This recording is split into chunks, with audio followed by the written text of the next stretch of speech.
Now, sports from the FNBO Sports Desk. FNBO, the great big small bank.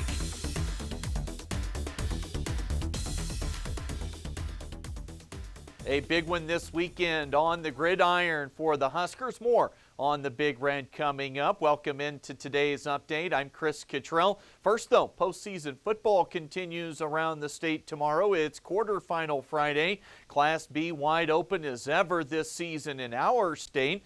What about over in Wyoming? A pair of regional teams are still alive and playing at home in state semifinal games. In 2A, it's Torrington. They're hosting Mountain View tomorrow night. That'll kick off at 6, and a little bit earlier, late afternoon, a 1A 9-man game with top seed out of the East Southeast hosting Shoshone. Southeast head coach Mark Bullington hit a milestone this year, earned his 150th career win with the Cyclones just a few weeks back. Now we look at the Huskers road game at Northwestern set for Saturday morning. Obvious disappointment last week with the Wisconsin game canceled. Now a trip to take on the 2-0 Wildcats.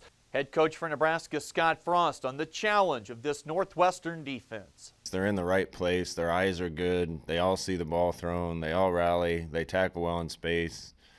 They're physical up front. They do a great job, the players and the coaches.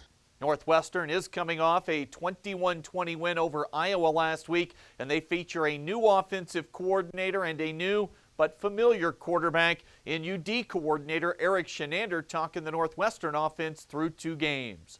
It's a little bit different running game. Even though they're still going to be in some spread, they're implementing more use of tight ends, multiple tight end sets, hard tight ends in the package. I think they got a little better quarterback run game. We saw Peyton Ramsey last year, but he did some nice things when we played him and all throughout the year last year, and he's able to get out of trouble a little bit with the pass rush. He's able to create some real quarterback runs for himself.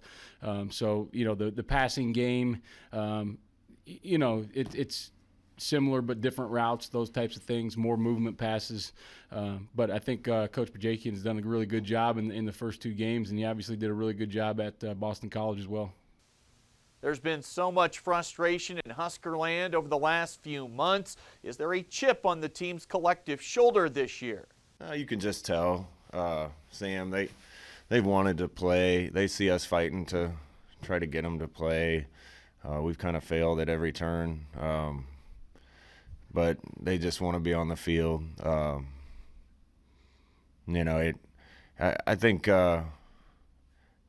they feel like maybe some people are out to get them or have an axe to grind against them a little bit. I think they feel like they haven't accomplished everything that they could have accomplished. I think they feel like they've lost some close games that we could have won if we'd have played a little better, a little harder, a little smarter. I think our program is ready to turn a big-time corner, but it's tough, too, if we're given circumstances where we can't get on the field and get better. Well, the biggest tonic for all of that frustration, that would simply be winning football games. Saturday at 10 a.m. kickoff with Nebraska at Northwestern. Border war for Wyoming tonight as they head to Colorado State. That'll be a 7 o'clock kickoff. The Pokes are 1-1. CSU 0-1 off a loss at Fresno State. 7 o'clock kickoff on CBS Sports Network. That'll do it for today's update. That's the latest from right here at the Sports Desk. I'm Chris Cottrell.